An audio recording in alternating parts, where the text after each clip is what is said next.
So I just got finished with my workout. I did leg day and cardio at the end. I'll talk a little bit about the cardio. So it was about like a 20-minute duration. So I definitely was using all three systems. At the beginning, I used PCR as my like first kick of power energy, and then I tapped into glycolysis, and then I started getting like a steady, like a stable like oxygen like intake, so I kicked into aerobic after like I got to like minute 10 or something. I started doing more aerobic activity because I was more at a stable oxygen utilization and consumption. And then towards the end of my cardio session, I amped it, the intensity.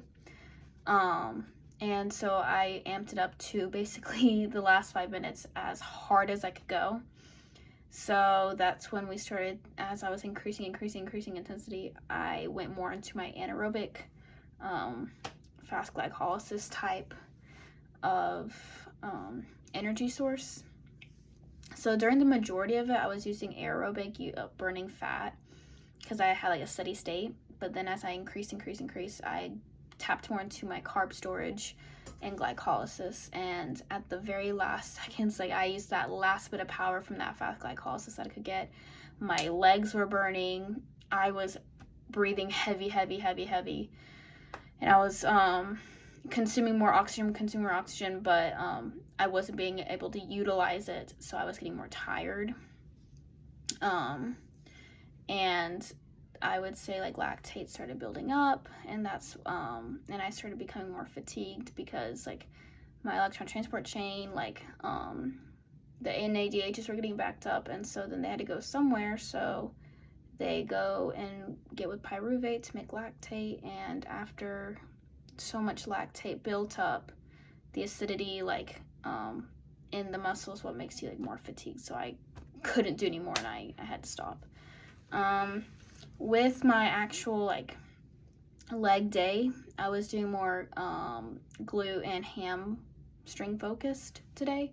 So like for example, like an RDL, we're using that's like more like where I'm contracting, like I go down and I'm using my muscle spindles and my GTOs to sense like the lengthening and the tension that I'm using. Like the GTOs are being like, okay, like sensing like how much I can pick up from this weight, and the muscle spindles are lengthening and shortening, like okay, so we're lengthening the hamstring, okay, then we need to shorten the quad or something like that.